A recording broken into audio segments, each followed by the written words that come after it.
February 12, 1936.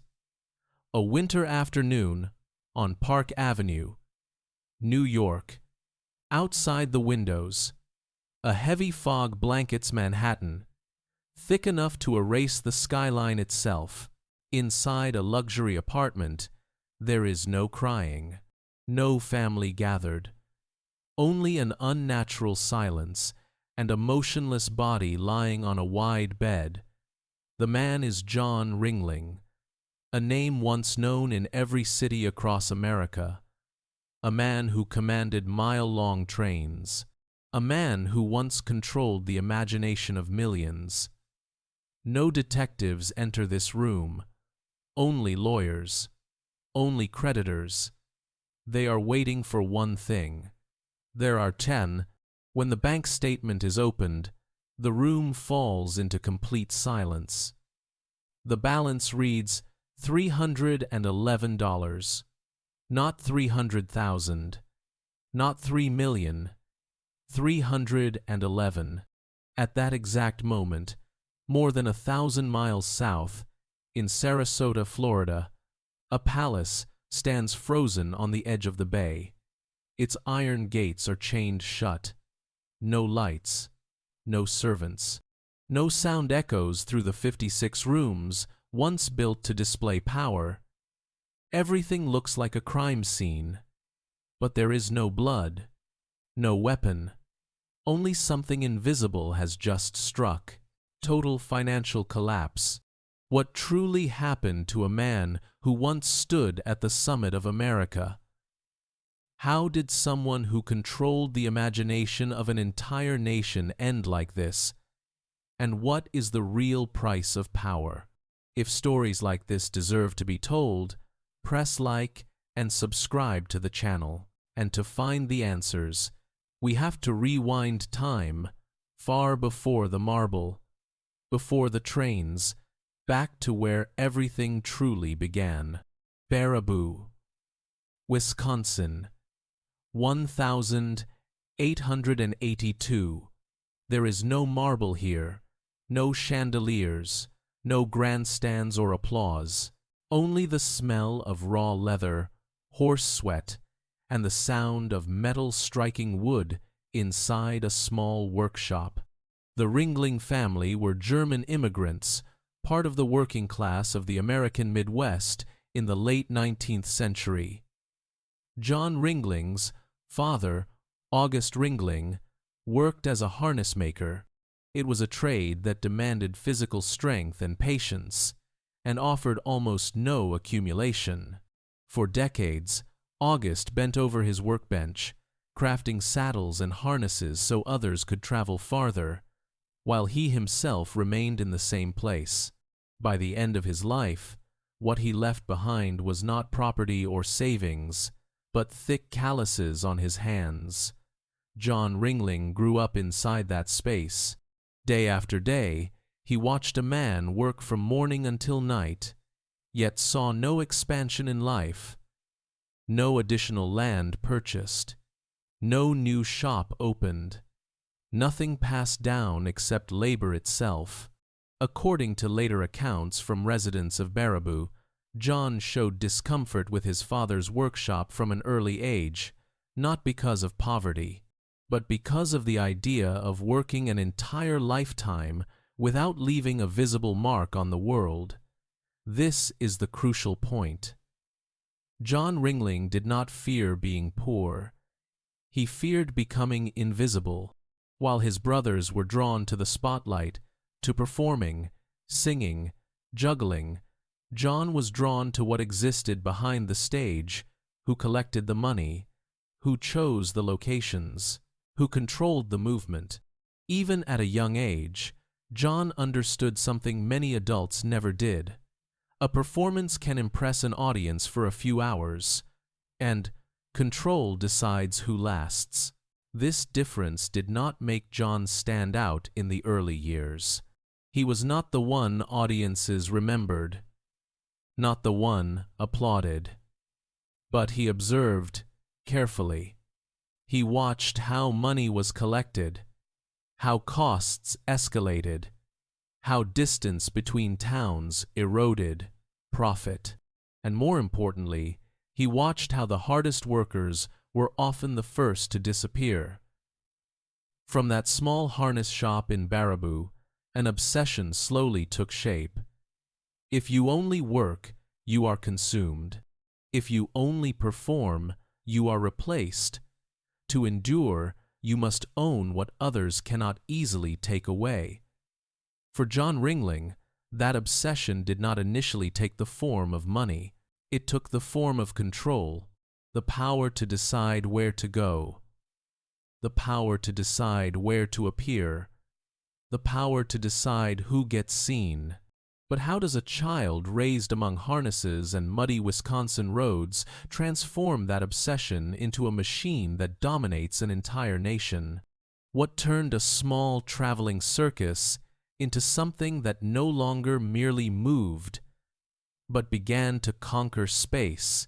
The answer lies in the next decision. When John Ringling looked past the stage and fixed his gaze on the railroad tracks, 1,890. The American Midwest was still a web of muddy dirt roads, where traveling circuses moved slowly by horse-drawn wagons, completely dependent on weather and the distance between towns. For most performers, this was simply how things worked. For John Ringling, it was a fatal weakness. Every heavy rain turned wheels into anchors and schedules into chaos. Each delayed day meant tickets not sold, performers still paid, and credibility quietly eroded. Distance, not competition, was what was truly draining their profits. While his brothers remained focused on acts and performances, John began looking beyond the tent. He studied maps, he studied transport routes, he studied what was connecting American cities faster than anything else: the railroad. Around 1,890, John Ringling made a decision many in the circus world considered reckless. He moved the entire circus onto the rails. No more dependence on wagons. No more waiting for roads to dry. No more getting stranded between small towns with limited audiences. This was not a change of transportation. It was a complete transformation of operations. A circus train at the time could stretch across dozens of cars, carrying performers, equipment, animals, and all the logistics required to operate a moving city. Each relocation involved hundreds of people and hundreds of tons of cargo. Miss an hour and chaos followed. Miss a day and losses mounted. John Ringling did not delegate this responsibility. According to later records, he negotiated directly with railroad companies, setting transport rates, schedules, and priority access on key lines. For local rail operators, a Ringling contract could mean thousands of tons of freight moved each season, a volume large enough to force concessions. From this point on, logistics were no longer a support function. They became the center of power. Performance schedules were no longer subject to chance or weather. Speed was no longer dictated by road conditions. Venues were chosen not by availability, but by profit potential. While rival circuses struggled through mud and delays, Ringling trains cut across the country with near-military precision. They arrived on time. A raised the tents quickly and departed cleanly before competitors could even arrive. The imbalance became visible, not on the stage, but in the ledgers. Smaller circuses lost audiences by arriving late, lost performers when wages could not be paid, lost locations when trust collapsed. Ringling, meanwhile, expanded season after season, not because the acts were superior, but because they appeared in the right place, at the right time, before anyone else. From this decision, John Ringling drew a lesson he would carry for the rest of his life. Whoever controls space, controls people. But when a man becomes accustomed to controlling distance, speed, and position on the map, what happens when space itself seems to offer no remaining frontier? And if space is no longer the battlefield, where does ambition turn next? 1907, America was accelerating into the industrial age. Cities expanded, populations surged into urban centers, and mass entertainment became a serious business. In that world, the name Barnum and Bailey was a symbol built by P.T. Barnum and James A. Bailey. It was not just a circus, it was the largest entertainment brand in the United States, with massive touring operations, prime dates in the wealthiest cities, and a reputation built over decades. For most people in the industry, Barnum and Bailey was untouchable. For John Ringling, it was the final barrier. The death of James A. Bailey in 1906 created a rare vacuum of power. Without its founder, the largest circus empire in America became fragile, divided among heirs, lawyers, and financial partners. John Ringling saw what others did not dare to see, not an opportunity to perform, but an opportunity to end the game. In 1907, the Ringling brothers paid approximately $410,000 to acquire Barnum and Bailey. In today's terms, that figure would exceed $10 million. With a single transaction, the line between competition and monopoly disappeared. The consequences were immediate.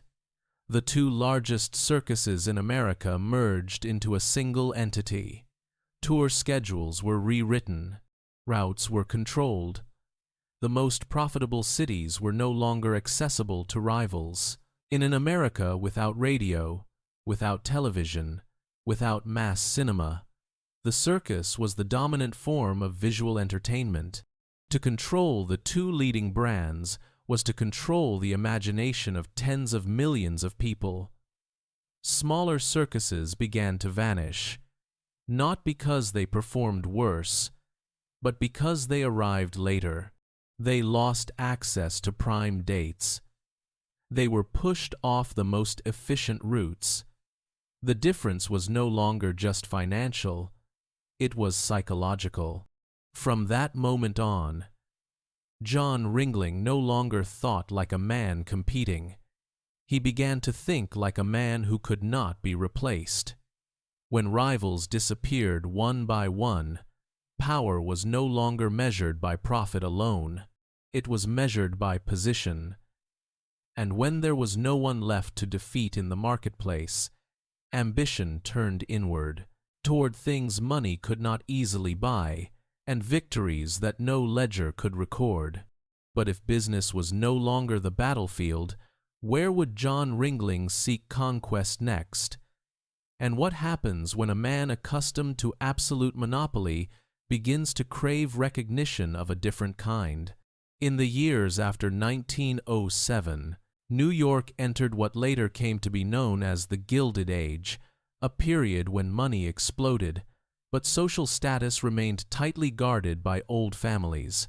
By this point, John Ringling was no longer just a successful businessman. He controlled the two largest circuses in the United States. Millions of tickets were sold each year. Money flowed steadily from every major city. But in New York, that was still not enough.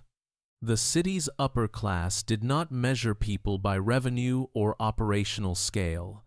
They measured by lineage, by ancestry, by where you came from before you had money. Inside private clubs and closed dining rooms, the name Ringling did not command respect. It evoked tents, animals, and mass entertainment. Contemporary social records suggest that circus men were still considered outsiders to elite culture. John Ringling could buy tickets for an entire city, but he could not buy an invitation. This contrast created a new tension. On the map of business, John stood at the summit. Within the social hierarchy, he remained outside the door. Letters and social accounts from the period indicate that Ringling began to recognize an invisible boundary. Money could purchase power, but it did not automatically translate into acceptance. It was in New York, during evenings, without a stage and without applause, that an idea began to take shape. If society would not open its doors, he would build a space where no invitation was required. The idea did not begin with blueprints. It began with the ambition to create a kingdom of his own, separate from the old order. Not a house, a symbol, a place where lineage was irrelevant. Introductions, unnecessary. Only awe mattered. From this point forward, John Ringling's ambition began to shift. He was no longer focused on eliminating competitors in the marketplace. He was now seeking recognition from the social elite.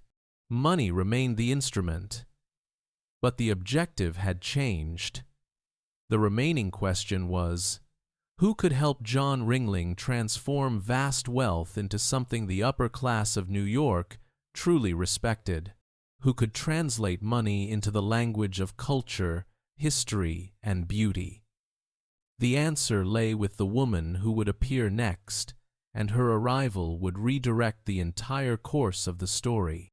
In the early years of the 20th century, as John Ringling reached the summit of business power, the question he faced was no longer how to make more money, but how to give money meaning.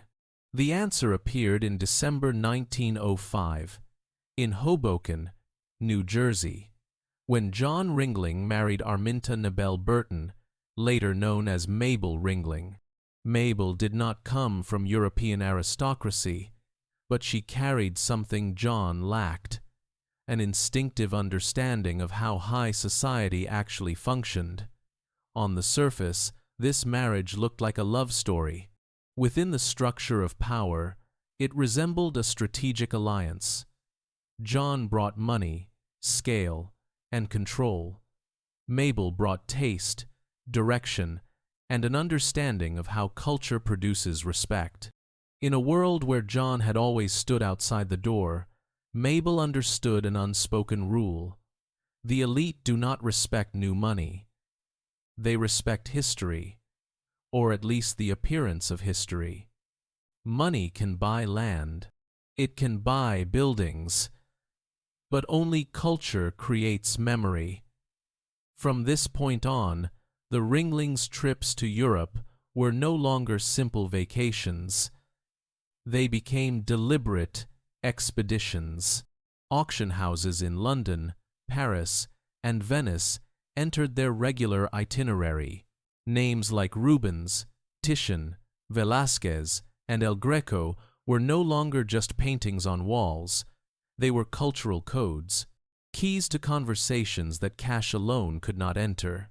According to surviving collection records, within 2 decades, the Ringling collection grew to more than 600 works, a scale rivaling even national museums of the period. The value of these acquisitions, even at the time of purchase, reached into the millions of dollars, equivalent to tens of millions today. The significance was not in the numbers. It was in the transformation. Money became paintings. Paintings became history. History was woven into a new narrative bearing the Ringling name. But this process also revealed a deeper tension. John was accustomed to control through speed and force. Mabel worked through patience and selection. One built with momentum, the other built with time. At this intersection, A larger dream began to take shape, not merely a collection of art to be displayed in borrowed spaces, but a place vast enough to contain the entire story they were attempting to rewrite. The idea of a new Venice, not in Italy but on American soil, began to emerge even before the first architectural drawings. A place where money would not stand alone, but be enveloped by art, architecture, and borrowed memory from Europe. But how could such a dream be turned into stone, water, and light on the swampland of Florida? And what would happen when cultural ambition was finally poured into foundations made of real money and real power? The answer lay in the structure John and Mabel would build together next, a structure designed not merely to be lived in, but to outlast them both. 1924. Sarasota, Florida was still a low-lying, swampy region, hot and humid, where most Americans built lightweight wooden houses to survive storms and mosquitoes. It was here that John and Mabel Ringling chose to do the opposite. They did not build a house to adapt to the environment. They built a declaration to dominate it. The idea of design did not begin with an architect. It began with ambition. Mabel wanted Venice, not inspiration drawn from Venice, but a Venice reconstructed in full, with stone, color, light, and borrowed memory from Europe. John Ringling agreed. Not for comfort, but for power. Construction began in 1924 and was completed in 1926.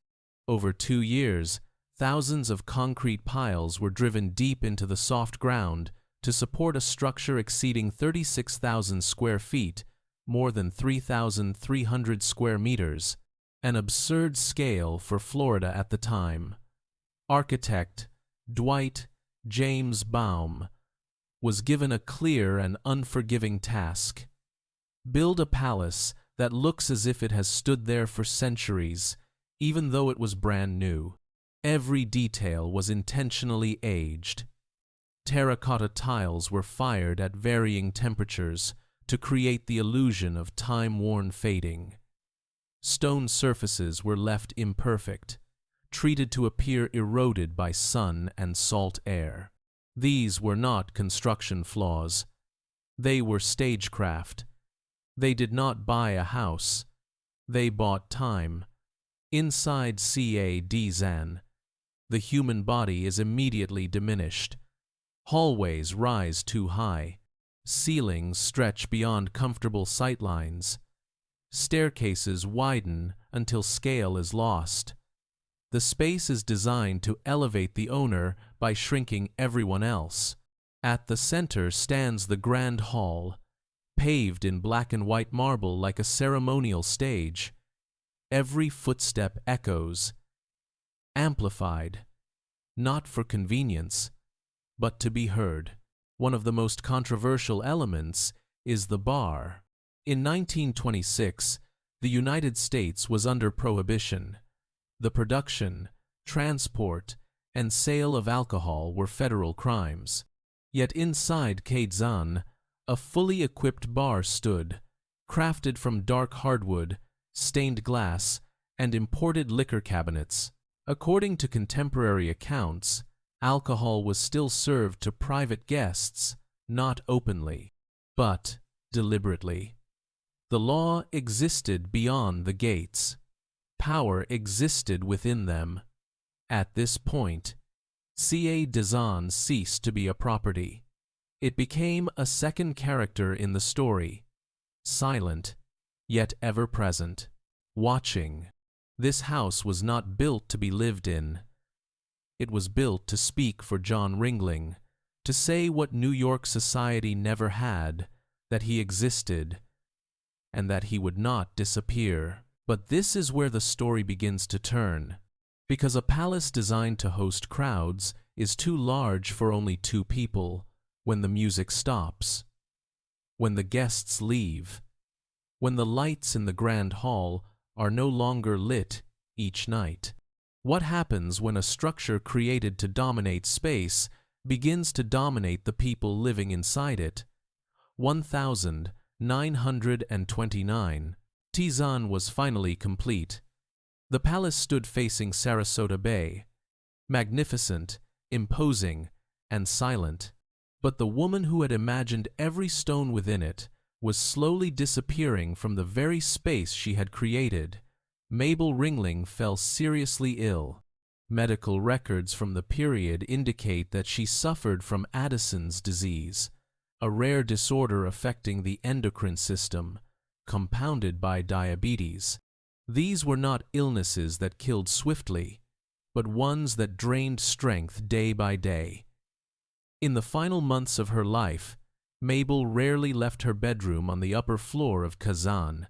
The room was designed in a lighter, softer style, in stark contrast to the heavy authority embedded in the rest of the palace. She lay there, surrounded by European art, listening to the wind off the bay, inside the dream she had once fought to build. Mabel Ringling died in 1929 at the age of 54. She lived in Kazan for only 3 winters. Her death did not merely remove a person. It drained the meaning from the building itself. Kazan had been created through the fusion of money and vision. When one half vanished, the other became unmoored. After the funeral, surviving accounts show that John Ringling largely withdrew from social life. There were no more receptions, no more conversations about art. No one left to regulate the rhythm of life inside the palace. The house was too large, too quiet, and it began to mirror the loneliness of its owner. This is where the story turns dangerous. John Ringling had never been accustomed to making decisions alone in matters that extended beyond money. For years, Mabel had served as his counterweight. She did not restrain him through authority. She moderated him through taste and the slower cadence of culture. When that counterweight disappeared, the void was not filled with reflection. It was filled with action. Witness accounts and business records from the period after 1929 suggest that John reverted to an old pattern: expansion, acquisition, control, not because the market demanded it, but because the silence inside Kazan had become unbearable. The greatest mistakes are rarely born of ignorance. They are born of uncontained grief. The palace still stood. The money was still there. The circus empire continued to operate. But the force that had kept everything in balance was gone. And in that state of isolation, as the outside world began to tremble under economic collapse, John Ringling turned to the only response he had ever known when facing emptiness. Would he stop, or would he expand until there was nothing left to lose? Late 1929.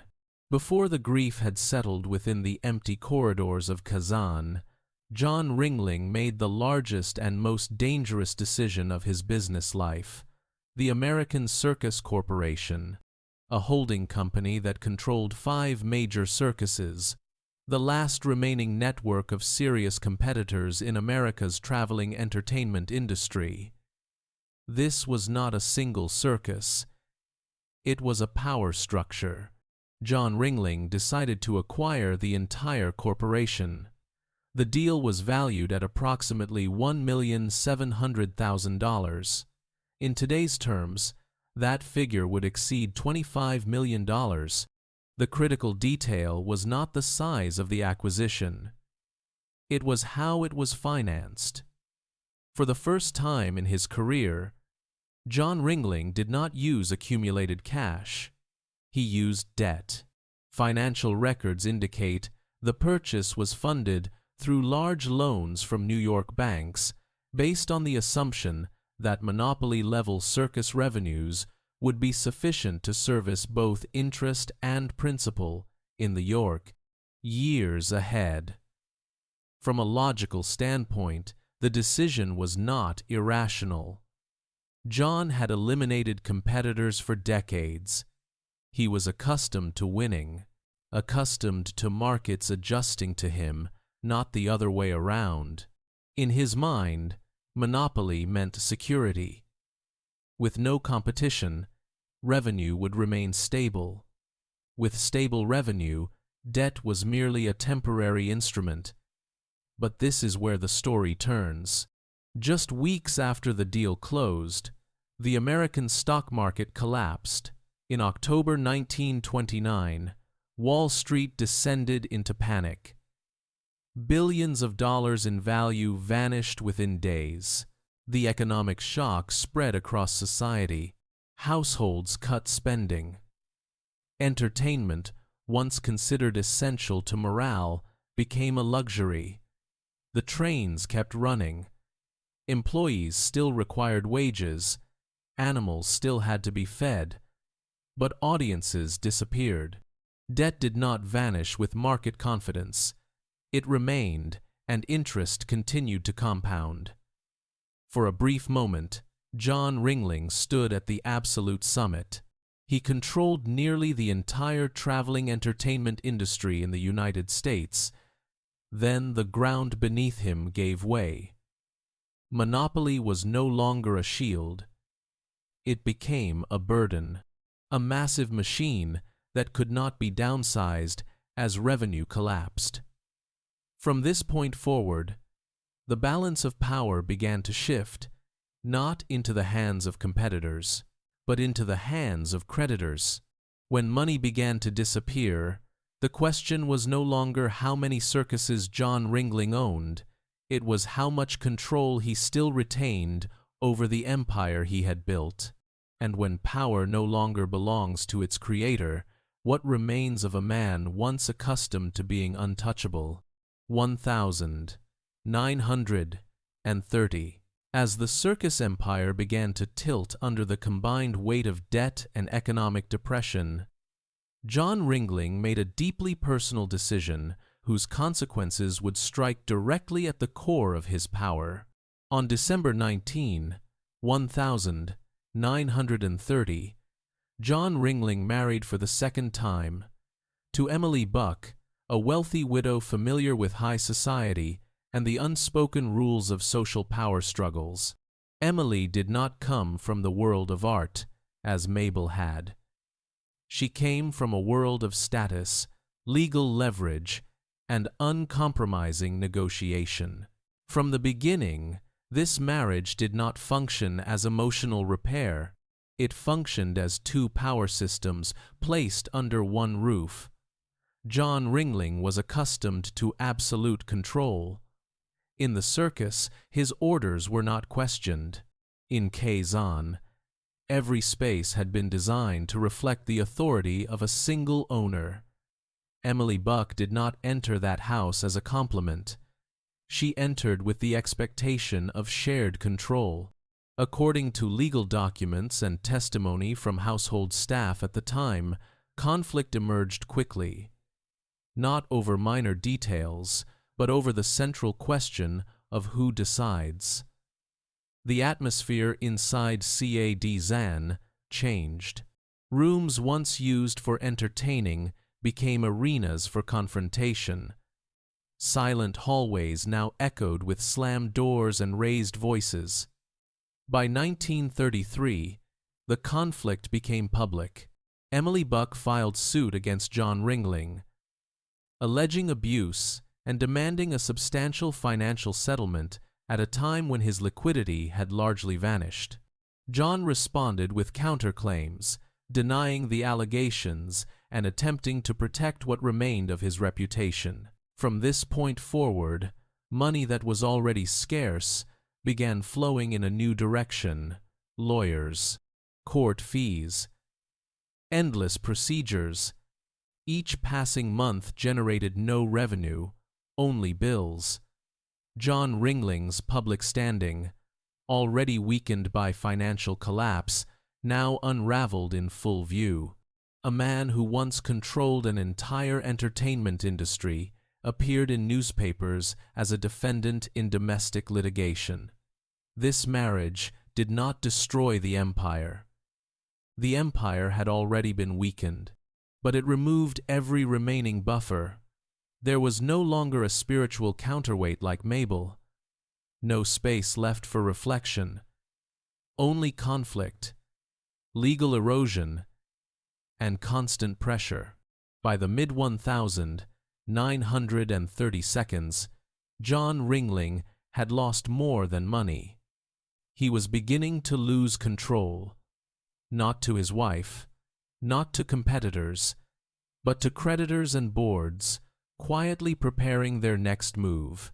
And when a man accustomed to commanding an entire industry can no longer make decisions within his own empire, what remains to anchor his position?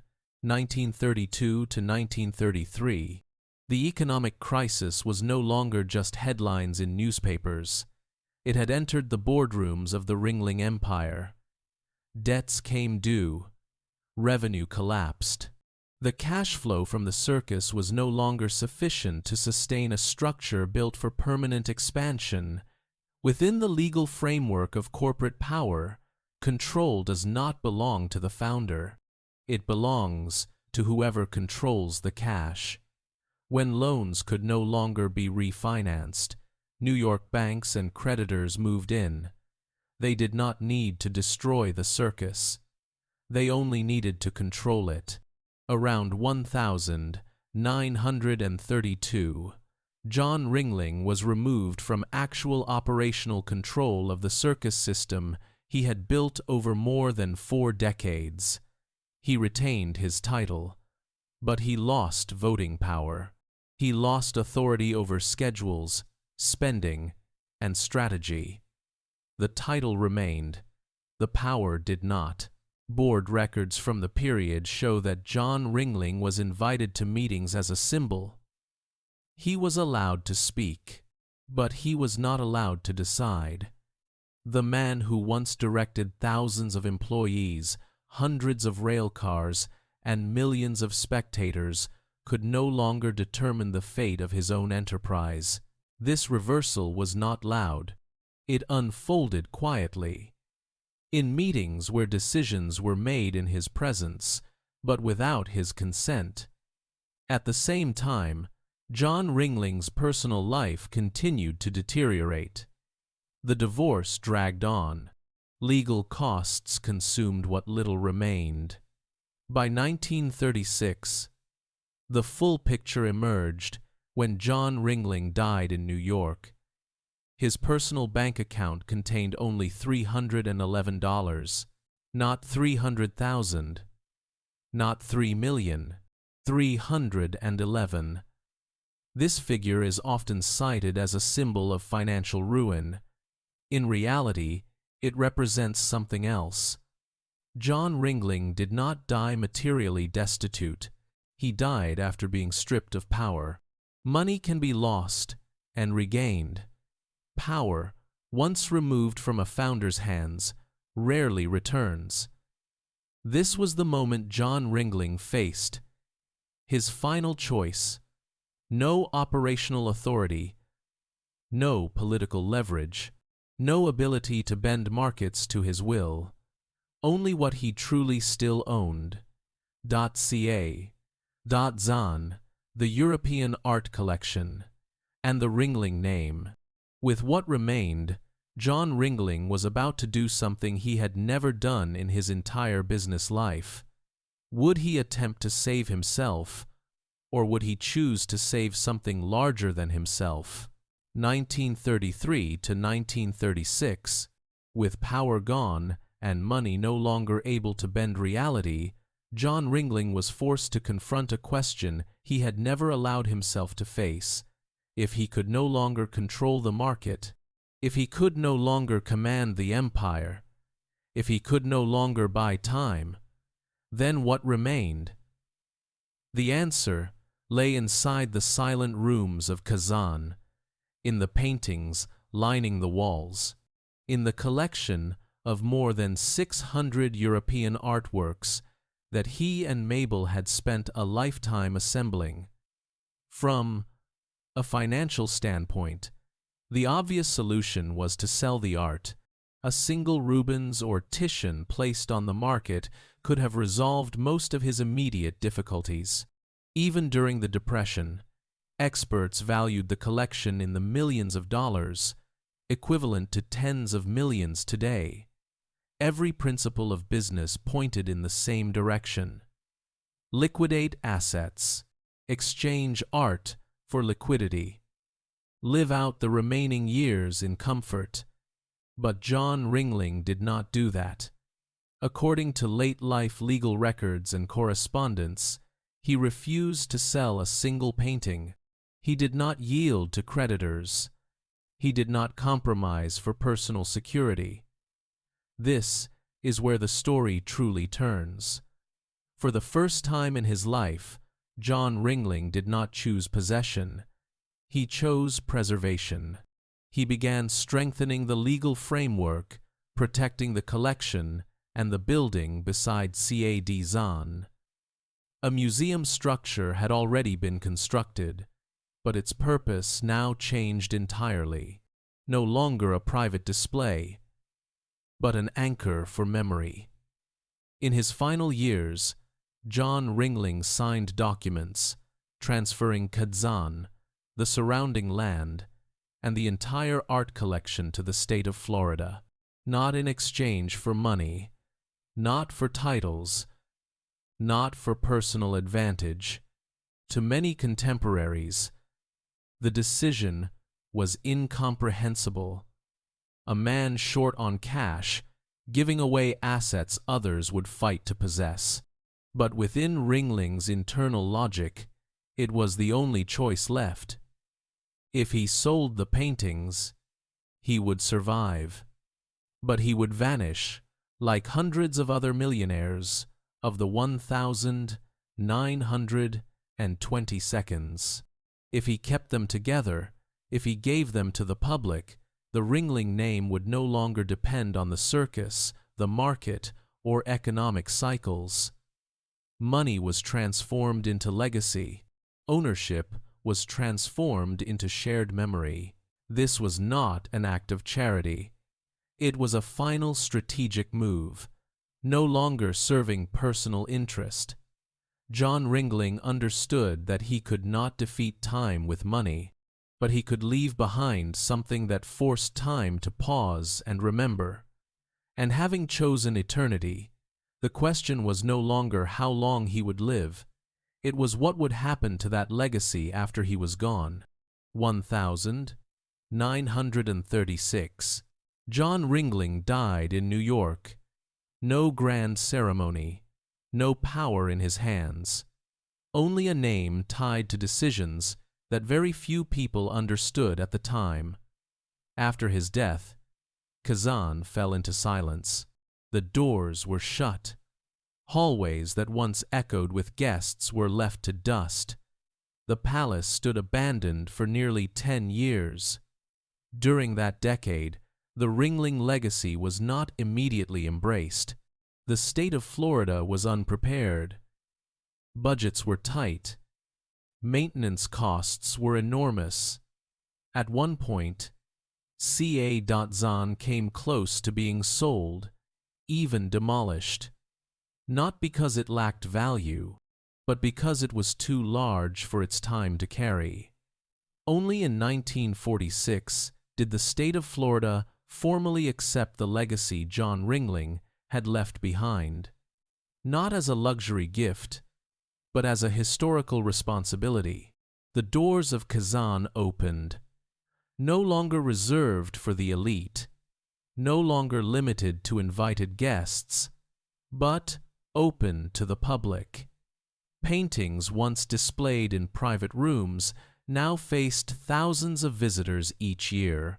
Rooms designed to make people feel small became spaces where people confronted time itself. John Ringling died poor, not because he had nothing, but because he had sent all of his wealth into the future. Today, Kazan is more than a palace. It is proof of a rare choice, that power does not always need to end in ownership, that money is not always meant to be consumed, and that some victories only arrive after the person who fought for them is gone. This story still matters because it asks a question that never grows old. In an era that measures value by speed and profit, what in your life is important enough for you to dare not keep it for yourself? If you want to continue exploring estates, dynasties, and decisions that shaped power, wealth, and memory across entire eras, the next stories are waiting for you on the screen. Thank you for staying until the end of this journey. If this story gave you something to think about, please like, subscribe, and leave a comment with your perspective. We will meet again in other legacies, where history still has more to say.